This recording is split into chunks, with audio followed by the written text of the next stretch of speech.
രാമുവിന് വളരെ നല്ല മനസ്സാണ്. അത്യാഗ്രഹവുമില്ല, അഹങ്കാരവുമില്ല. ചെറിയ ലോട്ട നിറച്ചു എല്ലാവരുടെ വിശപ്പ് മാറ്റുന്ന ആഹാരം വിശന്നിരിക്കുന്നവർക്ക് നൽകി. എല്ലാവർക്കും മാറി സഹായമായി. അത്യാഗ്രഹി ചോദിച്ചു സ്വർണം, അവന് കിട്ടി ചെളി. പാഠം പഠിപ്പിക്കുകയാണ് ഈ ഭംഗിയുള്ള കഥ. നല്ല മനസ്സുള്ളവരോടൊപ്പം ദൈവം എപ്പോഴും തന്നെ കൂടെ ഉണ്ടാകും. രാമു തന്റെ അമ്മയോടൊപ്പം ഒരു ചെറിയ വീടിന്റെ വാതിൽക്കൽ ഇരിക്കുകയായിരുന്നു. അത് കാണാൻ ചെറുതായും വ്യത്യാസമായും ഇരുന്നു. പാതി പൊട്ടിയ അടുപ്പാണ് ഉണ്ടായിരുന്നത്. പിന്നെ അവിടെ ചില മൺപാനകളും വെച്ചിട്ടുണ്ടായിരുന്നു. രാമു തന്റെ കയ്യിൽ വെച്ചുകൊണ്ട് ഗോതമ്പ് മണികൾ എണ്ണുകയായിരുന്നു. പിന്നെ പതുക്കെ ദീർഘശ്വാസം വലിച്ചു. അപ്പോഴാണ് ബോലോ അകത്തേക്ക് വന്നത്. അവന്റെ കയ്യിൽ ഒരു ചെറിയ മുള്ളങ്കി ഉണ്ടായിരുന്നു. അതവൻ എങ്ങനെ പിടിച്ചിരുന്നെന്നാൽ ഏതോ ഒരു നിധി കിട്ടിയതുപോലെ കൊണ്ടുവന്നു. അവൻ കരുതി ഇത് കാരണം അവരുടെ വിശപ്പ് കുറച്ചെങ്കിലും കുറയുമെന്ന്. രാമു സന്തോഷിക്കുന്നത് പോലെ കാണിക്കാനായി ശ്രമിച്ചു. പക്ഷേ സാഹചര്യം അത്ര എളുപ്പമല്ല. ഗ്രാമത്തിൽ ജോലി കിട്ടുന്നത് കുറഞ്ഞുപോയി. ഒരുപക്ഷെ ജോലി കിട്ടിയാലും അതിനുള്ള കൂലി ശരിക്കും കിട്ടാറില്ല. കടനും കൂടിക്കൊണ്ടേയിരിക്കുകയാണ്. ഒരു വശത്തെ സേഠ്ജി ധൻരാജിന്റെ ഭീഷണിയും അവരെ പേടിപ്പിച്ചുകൊണ്ടിരിക്കുന്നു. അദ്ദേഹം എന്തു പറഞ്ഞെന്നാൽ രാമുവിനെ കൊണ്ട് അദ്ദേഹത്തിന്റെ കടൻ അടയ്ക്കാൻ സാധിച്ചില്ലെങ്കിൽ വീടിനെ വിട്ട് പുറത്താക്കുമെന്ന് പറഞ്ഞു. രാമു മോനെ, നീ രാവിലെ മുതൽ ഒന്നും തന്നെ കഴിച്ചിട്ടില്ല. എത്ര ദിവസം നീ ഇങ്ങനെ വിശപ്പോടെ ഇരിക്കും? അമ്മേ, ആദ്യം നിങ്ങൾ ചെന്ന് കഴിക്കൂ, ഞാൻ പിന്നെ എന്തെങ്കിലും കഴിച്ചോളാം. കണ്ടോ, ഇന്നുള്ള രാജഭക്ഷണം. പാതി മുള്ളങ്കി നിങ്ങൾക്ക്, പാതി എനിക്ക്. അപ്പോഴാണ് പെട്ടെന്ന് സേഠ് ധൻരാജ് കല്ലു മുനീമിനെ വിളിച്ചുകൊണ്ട് രാമുവിന്റെ വീട്ടിലേക്ക് വന്നെത്തിയത്. കല്ലുവിന്റെ കയ്യിൽ ഒരു കണക്ക് പുസ്തകം ഉണ്ടായിരുന്നു. പിന്നെ അവന്റെ മുഖത്ത് ഒരു ചെറിയ പുഞ്ചിരിയും ഉണ്ടായിരുന്നു. സേഠ് ധൻരാജ് അവിടേക്ക് എങ്ങനെയാണ് കാൽ പതിപ്പിച്ചെന്നാൽ ആ മണ്ണ് അദ്ദേഹത്തിന് സ്വന്തമാണെന്നതുപോലെ. അദ്ദേഹം ആ കുളിലിനെ 4 വശത്തും ചുറ്റി നോക്കി. അദ്ദേഹത്തിന്റെ കാഴ്ചയിൽ അഹങ്കാരമുണ്ടായിരുന്നു. പിന്നെ ഒരു വ്യത്യാസമായ സന്തോഷവും ഉണ്ടായിരുന്നു. അടുത്തവർ പേടിക്കുന്നത് കാണുമ്പോൾ അദ്ദേഹത്തിനുണ്ടാകുന്ന സന്തോഷം പോലെ. രാമു അദ്ദേഹത്തെ കണ്ടതും മര്യാദയോടെ കൈകൂപ്പി നിന്നു. പക്ഷേ സേഠ്ജിയുടെ ശബ്ദം തുടക്കം മുതലേ കളിയാക്കുന്നത് പോലെ ആയിരുന്നു. ആ കല്ലുമുനിയും വളരെ ബുദ്ധിപൂർവം ആ കണക്ക് പുസ്തകം അവൻ തുറന്നു. അവൻ വിരൽ കൊണ്ട് ഓരോ പേജായി മറിച്ച് കണക്ക് നോക്കാൻ തുടങ്ങി. ബോലോ ധൈര്യത്തോടെ രാമുവിന്റെ അടുത്ത് നിൽക്കുകയായിരുന്നു. അവൻ ഒരു രക്ഷകനെ പോലെ നിൽക്കുകയായിരുന്നു. ശരിക്കും അവനെ രക്ഷിക്കാൻ പോകുന്നത് പോലെ. പക്ഷെ ഓരോ വട്ടവും സേഠ് അവനെ തുറച്ചു നോക്കുമ്പോൾ അവന്റെ ധൈര്യം അല്പം കുറഞ്ഞു വന്നു. പുറകിൽ നിന്നുകൊണ്ടിരുന്ന അമ്മ ഇതൊക്കെ വിഷമത്തോടെ നോക്കുകയായിരുന്നു. എന്താ രാമോ, എപ്പോഴാണ് എന്റെ കടൻ തിരിച്ചു തരാൻ പോകുന്നത്? സാറേ, എനിക്ക് 2 ദിവസങ്ങൾ തരൂ. ഞാൻ എന്തെങ്കിലും അധ്വാനിച്ച് നിങ്ങളുടെ കാശ് തന്നേക്കും. 2 ദിവസങ്ങളോ മുതലാളി? ഇത് അതേ 2 ദിവസങ്ങളാണ്. ഒരുപാട് മാസങ്ങളായിട്ട് ഇത് കഴിഞ്ഞിട്ടേ ഇല്ല. രാമോ, അമ്പലത്തിലേക്ക് ചെന്നാൽ ഞാൻ കരുണ കാണിക്കും. ഈ കടൻ തരുന്ന ബിസിനസ്സിലല്ല. നാളെ സൂര്യൻ അസ്തമിക്കുന്നതിന് മുൻപ് പൈസ തന്നിട്ടില്ലെങ്കിൽ നിന്റെ വീട് എനിക്ക് സ്വന്തമാണ്. സേഠ് സാറേ, ഞങ്ങൾ വളരെ പാവപ്പെട്ടവരാണ്, പക്ഷെ മോശമായവരല്ല. കുറച്ച് സമയം തരണം സാറേ. അമ്മേ, എനിക്ക് നിങ്ങളുടെ കണ്ണീർ ആവശ്യമില്ല, പൈസയാണ് വേണ്ടത്. സേട്ട് കണ്ണുനീർ വിൽക്കുന്ന കട തുറന്നാൽ നമ്മളും പൈസക്കാരായി മാറിപ്പോവും. എന്താണ് പിച്ചും പേയും പറയുന്നത്? ഞാൻ വിശപ്പിൽ ഒരുപാട് വളരുന്നുണ്ട്. ഓർമ്മ വെച്ചോളൂ, നാളെയാണ് അവസാനത്തെ ദിവസം. സേഠ് ധൻരാജ് കല്ലു മുനുമിനോടൊപ്പം അവിടെ നിന്നും പുറപ്പെട്ട് തിരിച്ചുപോയി. രാമു വിഷമത്തോടെ നിൽക്കുകയായിരുന്നു. അവന്റെ മുഖത്ത് സങ്കടം വല്ലാതെ കാണാൻ സാധിച്ചു. കുറച്ചു സമയത്തിന് ശേഷം രാമു ഗ്രാമത്തിലെ ആളില്ലാത്ത റോട്ടിൽ നടന്നുകൊണ്ടിരിക്കുകയാണ്. അവന്റെ കയ്യിൽ ഒരു ചാക്കും ഒരു കയറും ഉണ്ടായിരുന്നു. അവൻ എന്ത് കരുതിയെന്നാൽ സൂര്യൻ മറയുന്നതിനകത്ത് എന്തെങ്കിലും ജോലി കിട്ടിയാൽ നന്നായിരിക്കുമെന്ന് കരുതി. ആ പാത ഒരു വലിയ ആലമരത്തിൽ കൂടി പോവുകയായിരുന്നു. ബോലായും അവനോടൊപ്പം തന്നെ വരികയായിരുന്നു. അവൻ നിർത്താതെ സംസാരിച്ചു കൊണ്ടേ വന്നു, രാമു വിഷമിക്കാതിരിക്കാൻ വേണ്ടി. പക്ഷേ പാവം, അവൻ എവിടെയും ജോലി കിട്ടിയില്ല.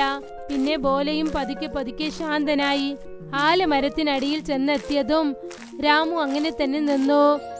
പിന്നെ ഒരു കല്ലിൽ ചെന്ന് അവൻ ഇരുന്നു. ഇപ്പോൾ അവന്റെ മുഖത്തെ വിഷമം നന്നായി കാണാൻ സാധിച്ചു. ബോലോ വീണ്ടും അവനെ ധൈര്യമാക്കാനായി ശ്രമിക്കുകയായിരുന്നു. പക്ഷേ ഇത്തവണ അവന്റെ വാക്കുകൾ പോലും രാമുവിന് ധൈര്യം പകർന്നില്ല. ബോല, ഞാൻ ആർക്കാണ് തെറ്റ് ചെയ്തത്? ഇതുവരെ ഞാൻ ആർക്കും ഏത് തെറ്റും ചെയ്തിട്ടില്ല. പക്ഷേ പാവം എൻ്റെ അമ്മ എന്തിനാ ഇങ്ങനെ ഉള്ളത്? ചേട്ടാ, മുകളിലിരിക്കുന്ന ദൈവം ഒരുപാട് സമയങ്ങളിൽ ലേറ്റായിട്ട് പണി ചെയ്യും, പക്ഷെ തീർച്ചയായിട്ടും എന്തെങ്കിലും ചെയ്യും. ഇത് അദ്ദേഹത്തിന് അറിയുമെങ്കിൽ ഇനിയും എന്തിനാ ഏതും ചെയ്യാത്തത്? ഒരു പക്ഷേ ഇങ്ങനെ ഉണ്ടാവാം. നീ മെല്ലിച്ച് സംസാരിക്കുന്നുണ്ടോ? കുറച്ച് ശബ്ദമായിട്ട് സംസാരിക്കോ? എനിക്ക് ഒറ്റ അവകാശം തരൂ. ഞാൻ അധ്വാനിക്കാൻ റെഡി ആയിട്ടുണ്ട്. പക്ഷേ എൻ്റെ അമ്മയുടെ വീട് എടുക്കല്ലേ. അപ്പോഴാണ് കാറ്റ് വീശിയത്. പിന്നെ ആ ആലമരത്തിൽ നിന്നും വ്യത്യാസമായ ശബ്ദം കേട്ടു. അത് കേട്ടതും രാമുവും ബോലുവും ശരിക്കും ഞെട്ടിപ്പോയി. അപ്പോഴാണ് ആ മരത്തിനരികിൽ ഒരു വ്യത്യാസമായ ബാവ കണ്ണിൽ കണ്ടത്. അദ്ദേഹത്തിന്റെ കണ്ണുകൾ ശാന്തമായിരുന്നു, ദാടി നീളമായിരിക്കുന്നു. പിന്നെ അദ്ദേഹത്തിന്റെ സ്വഭാവം വളരെ ശാന്തമായിരിക്കുകയാണ്. അദ്ദേഹത്തിന്റെ കയ്യിൽ ഒരു പഴയ പിത്തള ലോട്ട ഇരിക്കുകയാണ്. അത് അല്പം പൊട്ടി പൊടി പിടിച്ചിരിക്കുകയാണ്. കാണാൻ വളരെ സാധാരണമായിരിക്കുന്നു. രാമുവും ബോലയും വല്ലാതെ ഞെട്ടി അദ്ദേഹത്തെ നോക്കി. ബോലോ എന്തോ പറയാൻ വരികയായിരുന്നു. എന്നാലും അവൻ പിറുപിറുക്കുന്നത് പോലും വളരെ തെളിവായി കേൾക്കാൻ തുടങ്ങി. സാധു ബാബ വളരെ ശാന്തനായി രാമുവിനെ നോക്കാൻ തുടങ്ങി. എന്നിട്ട് അവനോട് വെള്ളം ചോദിച്ചു. രാമു പാവം അല്പം ഇടറിപ്പോയി. കാരണം അവന്റെ കയ്യിൽ ഒന്നും തന്നെ ഇല്ലായിരുന്നു. എന്നാലും അവൻ തൊട്ടടുത്തുണ്ടായിരുന്ന കുളത്തിനരികിലേക്ക് ഓടി. ആ ലോട്ടയിൽ അവൻ വൃത്തിയുള്ള വെള്ളമെടുത്തു. പിന്നെ അത് ഭദ്രമായി കൊണ്ടുവന്ന് അദ്ദേഹത്തിന്റെ കയ്യിൽ അവൻ നൽകി. സാധു ബാബ ചിരിച്ചു. അദ്ദേഹത്തിന് വെള്ളത്തെക്കാൾ കൂടുതൽ രാമു ആ വെള്ളത്തിനെ കൊണ്ടുവന്ന രീതി അദ്ദേഹത്തിന് ഒരുപാട് ഇഷ്ടപ്പെട്ടു. നിന്റെ കൈകളിൽ ഏതുമില്ല, പക്ഷെ നിന്റെ മനസ്സ് നിറഞ്ഞിരിക്കുന്നത്. സ്വാമി, ഒരു പാവപ്പെട്ടവന്റെ അടുത്ത് നല്ല മനസ്സല്ലാതെ വേറെ എന്തുണ്ടാവും? പക്ഷേ ചില സമയങ്ങളിൽ അതാണ് ഒരു വലിയ പൊക്കിഷമായിട്ടുണ്ടാവും. സാധു ബാബ ആ ലോട്ട കയ്യിലെടുത്തു. എന്നിട്ടത് രാമുവിന്റെ കയ്യിൽ അദ്ദേഹം നൽകി. ഇത് വെച്ചോളൂ. ഇത് പക്ഷേ ബാബ, ഞാൻ ഇതിനെ എങ്ങനെ വാങ്ങിക്കാൻ പറ്റും? ഇത് സാധാരണ ലോട്ടയല്ല. ഇത് അതുപോലെ ആൾക്കാർക്കാണ് സഹായിക്കും. അവരുടെ മനസ്സിൽ അത്യാഗ്രഹം ഇരിക്കാൻ പാടില്ല. സേവ ചെയ്യണം. ഇതിനെ വെള്ളം കൊണ്ട് നിറച്ചേക്ക്. പിന്നെ ആവശ്യപ്പെടുമ്പോൾ പ്രാർത്ഥന ചെയ്ത് ഇതിനെ ഉപയോഗിക്ക്. ബാബ, ഇതിൽ നിന്ന് സ്വർണം വരുമോ? ആർക്കാണോ സ്വർണം കാണുന്നുണ്ട് അവർക്ക് അതിന്റെ മഹിമ കാണുന്നില്ല. ബോലോ നാണിച്ച് തല താഴ്ത്തി. പക്ഷേ രാമു വളരെ സന്തോഷത്തോടെ ആ ലോട്ട കയ്യിൽ തന്നെ വെച്ചിരുന്നു. രാത്രി വളരെ വയ്യാതെ അമ്മ കിടക്കയിൽ കിടക്കുകയായിരുന്നു. രാമുവും ബോലയും അവർക്ക് കിട്ടിയ ആ ലോട്ടയെ നോക്കുകയായിരുന്നു. എന്തോ തീരാത്ത ഒരു സവാലിനെ പോലെ. ആ ലോട്ട പഴയതായും സാധാരണമായും ഇരിക്കുന്നു. ബോല അതിനെ 4 വശത്തും ചുറ്റി നോക്കി. അത് ചെറുതായി ഒന്ന് തട്ടി നോക്കി, ചെറുതായി മണപ്പിച്ചു നോക്കി. എന്നിട്ട് കാത് കൊടുത്ത് കേൾക്കാനും അദ്ദേഹം ശ്രമിച്ചു. അതായത് അകത്തെന്തെങ്കിലും ഉണ്ടോ ഇല്ലയോ എന്ന്. അപ്പോഴാണ് രാമുവിന് സാധുബാബ പറഞ്ഞത് ഓർമ്മ വന്നത്. അവൻ ആ ലോട്ടയിൽ വെള്ളം നിറച്ചു. അവന്റെ കണ്ണുകൾ മൂടി. പിന്നെ യഥാർത്ഥ മനസ്സോടെ അവൻ പ്രാർത്ഥിച്ചു. അവൻ പണം ചോദിച്ചില്ല. അമ്മയ്ക്ക് ആഹാരവും അവരുടെ വിഷമത്തിൽ നിന്നും പുറത്തു വരണമെന്നും പ്രാർത്ഥിച്ചു. അവൻ പതുക്കെ പതുക്കെ വെള്ളം ആ ലോട്ടയിലേക്ക് ഒഴിക്കുമ്പോൾ അത് പതുക്കെ പതുക്കെ തിളങ്ങിക്കൊണ്ട് അരിയും പരിപ്പുമായി മാറാൻ തുടങ്ങി. ആ ലോട്ട ചെറിയ തിളക്കത്തോടെ തിളങ്ങാൻ തുടങ്ങി. ഇത് കണ്ടിട്ട് 3 പേരും ഒരു ക്ഷണം ശാന്തരായി. ബോലോ ഈ അതിശയം കണ്ടിട്ട് ഞെട്ടിപ്പോയി. ചേടാ, ഇത് വെള്ളമാണോ അല്ലെങ്കിൽ വേറെന്തോ? രാമു, എന്താ മോനെ ഇത്? എന്ന് വെച്ചാൽ ബാബ പറഞ്ഞത് നേരാണോ? ദൈവം ഇന്ന് നമ്മുടെ വീടിന്റെ അടുപ്പ് കത്തിച്ചിരിക്കുകയാണ് മോനെ. രാമു, എന്ന് വെച്ചാൽ ദിവസവും നമുക്ക് വിരുന്ന് മാത്രമാണ്. പൂരി, ഹൽവ, ജിലേബി, പിന്നെ കച്ചോരി. പെട്ടെന്ന് ലോട്ട പാചകം ചെയ്യുന്നത് നിർത്തി. വീണ്ടും എല്ലാം തന്നെ സാധാരണ വെള്ളമായി മാറിയിരുന്നു. അയ്യോ, ഇതിന് ദേഷ്യം വന്നിട്ടുണ്ടോ? ഇതിന് ആവശ്യം മാത്രമാണ് മനസ്സിലാവും. അത്യാഗ്രഹം മനസ്സിലായില്ല. മോനെ, ഇതിനെ ഒരു നിധിയായി കണക്കാക്കി ശ്രദ്ധിക്കണേ മോനെ. പരീക്ഷയെന്ന് വിചാരിച്ച് ഇതിനെ ഉപയോഗിക്കണം. രാമു ശരിയെന്ന് പറഞ്ഞ് തലയനക്കി. അതോടെ അന്നത്തെ രാത്രി അവിടെ അവസാനിച്ചു.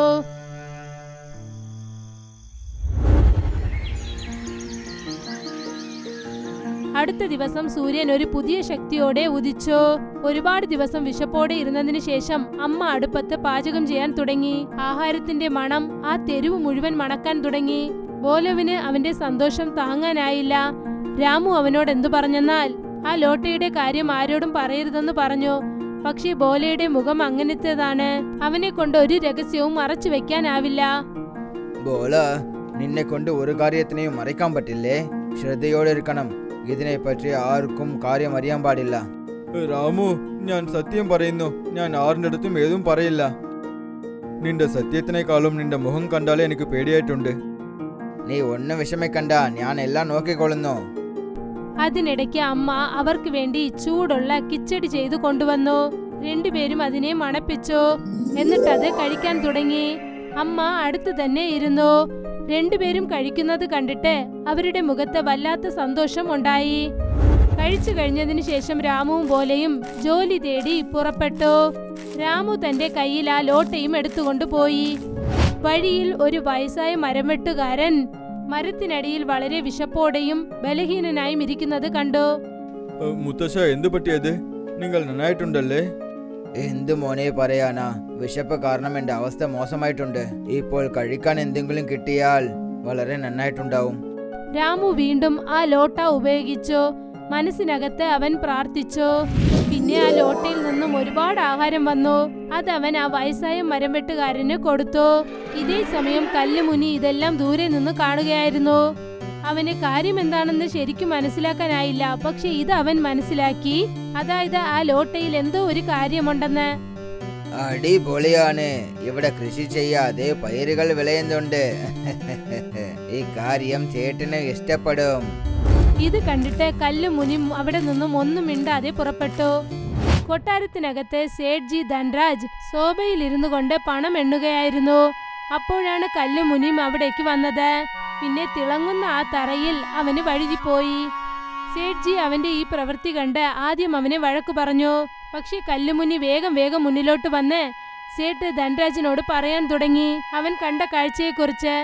സേട്ട് മുതലാളി, ഞാൻ എന്റെ കണ്ണുകൊണ്ട് കണ്ടതാണ്. ആ ലോട്ട വെള്ളം കൊടുത്താൽ ഭക്ഷണം കൊടുക്കുന്നുണ്ട്. കള്ളം പറഞ്ഞാൽ നിന്റെ നാക്ക് അറുത്തേക്കും. എന്താ സേട്ട് സാറേ, ഞാൻ കള്ളം പറയാൻ ഇതിൽ എന്താണ് ഉള്ളത്? എന്ന് വെച്ചാൽ ആ ഭിക്ഷ എടുക്കേണ്ട രാമുവിന്റെ അടുത്ത് ഖജാന താക്കോലുണ്ടെന്ന് പറയൂ. അത് ഇതുപോലെ താക്കോലിന് വെച്ചാൽ പൂട്ടിനെ തിരക്കാതെ ഒരുപാട് സാധനങ്ങൾ തരുന്നുണ്ട്. നാളെ അവന്റെ വീട് പറിക്കണമെന്ന് വിചാരിച്ചു. പക്ഷെ ഇപ്പോൾ അവന്റെ ലോട്ട പറിച്ചേക്കും. നേരിട്ട് ചോദിക്കുമോ ചേട്ടാ? മണ്ട, പൈസനെ ചോദിച്ചു വാങ്ങിക്കാൻ പറ്റില്ല, അതിനെ പറിച്ചേക്കണം. ഇത് കേട്ടതും ധൻരാജിന്റെ കണ്ണുകൾ അത്യാഗ്രഹം കൊണ്ട് നിറഞ്ഞു. കല്ലുമുനിയും തലയാട്ടി അദ്ദേഹം പറഞ്ഞതിന് സമ്മതിച്ചു. കുറച്ചു സമയത്തിന് ശേഷം സേഠ് ധൻരാജ് കല്ലുമുനിമിനെ കൂട്ടിക്കൊണ്ട് രാമുവിന്റെ വീട്ടിലേക്ക് വന്നെത്തി. ഇത്തവണ അദ്ദേഹം വളരെ നല്ല രീതിയിൽ സംസാരിച്ചു. വരുമ്പോൾ കുറച്ച് പഴങ്ങളും വാങ്ങിക്കൊണ്ടുവന്നു. പിന്നെ അമ്മയെക്കുറിച്ച് അന്വേഷിച്ച് ഒരുപാട് വിഷമിച്ചതുപോലെ അഭിനയിച്ചു. ബോലയ്ക്ക് ഇത് കണ്ടതും സംശയം വരാൻ തുടങ്ങി. രാമു വീണ്ടും വളരെ ശാന്തനായി നിൽക്കുകയായിരുന്നു. പക്ഷെ മനസ്സിനകത്ത് നന്നായി സൂക്ഷിച്ചു നിന്നു. സേഠ്ജി പതുക്കെ കാര്യം ചുറ്റി വളയ്ക്കാൻ തുടങ്ങി. അദ്ദേഹം പാവത്തിനെ കുറിച്ചും കരുണയെക്കുറിച്ചൊക്കെ സംസാരിക്കാൻ തുടങ്ങി. എന്നാലേ രാമു സത്യം പറയുള്ളൂ എന്ന്.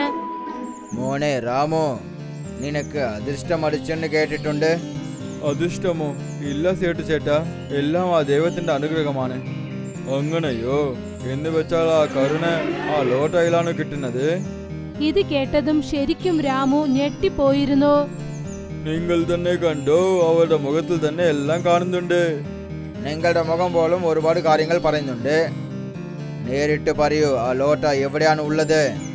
അത് എനിക്ക് കിട്ടിയ സ്വത്താണ്. സ്വത്തോ? കടൻ വാങ്ങിയാൽ അവന്റെ അടുത്ത് ഒരു സ്വത്തും ഇരിക്കാൻ പാടില്ല. കല്ലു, വീട്ടിന്റെ അകത്ത് ചെന്ന് നോക്ക്. അതിനിടയ്ക്ക് ബോലയും അമ്മയും മുന്നിലോട്ട് വന്നു.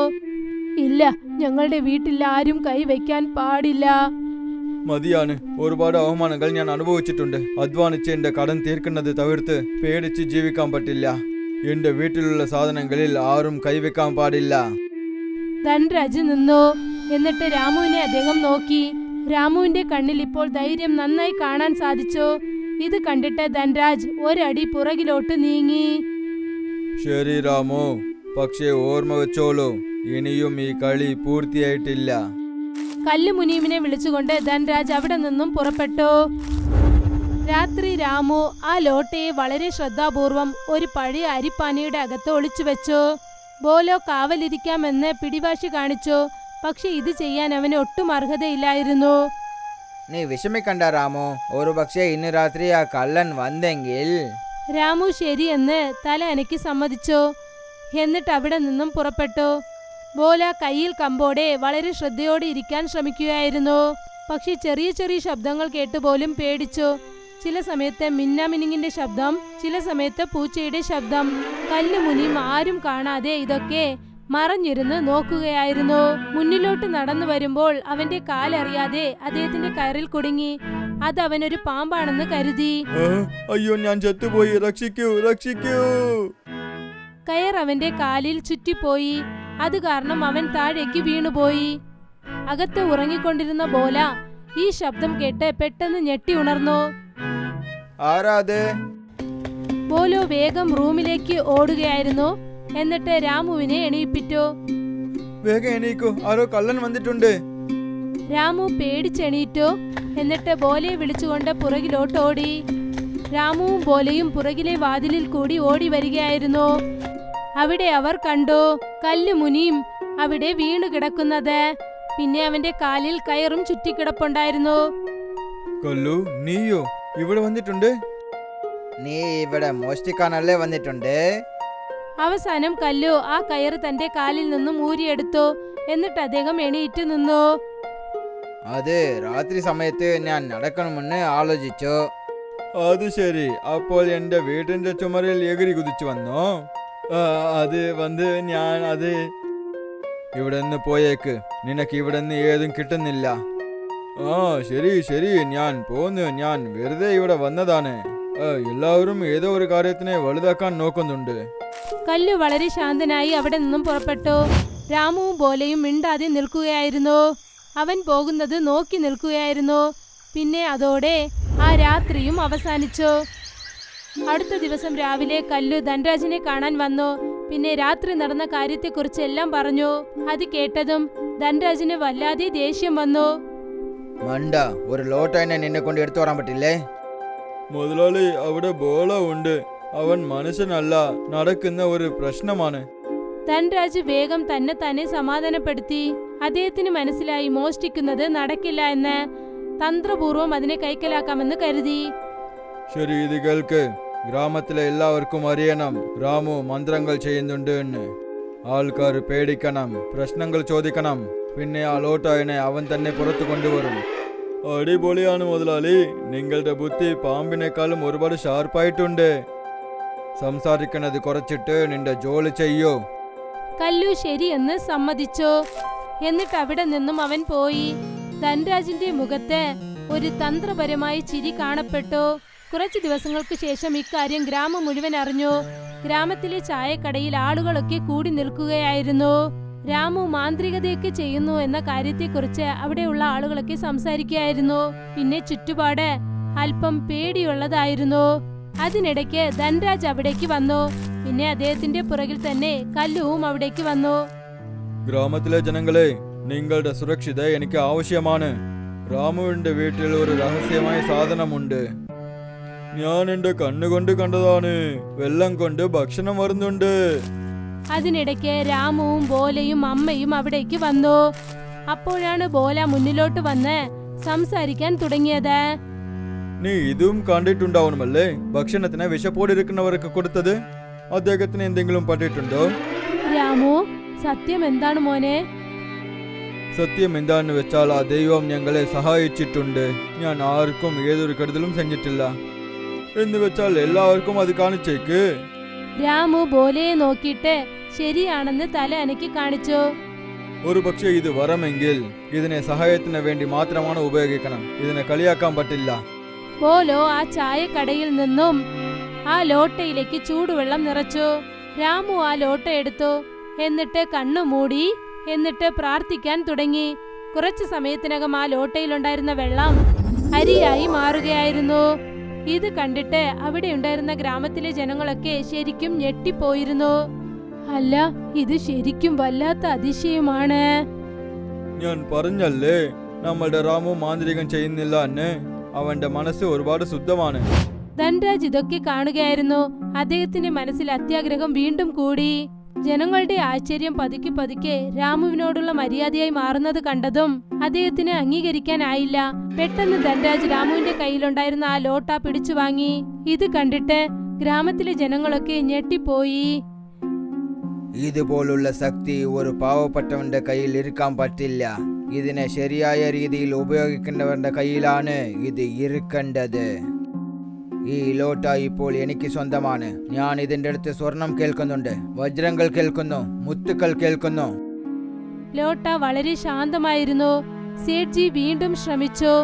ഇത്തവണ വീണ്ടും അത്യാഗ്രഹത്തോടുകൂടി. പക്ഷേ കാശു പണം ചോദിച്ചതിന് പകരം ആ ലോട്ടയിൽ നിന്നും കറുത്ത ചെളി പുറത്തേക്ക് വന്ന് നേരെ അദ്ദേഹത്തിന്റെ മുഖത്തിലും വസ്ത്രത്തിലും ഒക്കെ കൊണ്ടു. ഇത് കണ്ടിട്ട് ഗ്രാമത്തിലെ ജനങ്ങൾ ചിരിക്കാൻ തുടങ്ങി.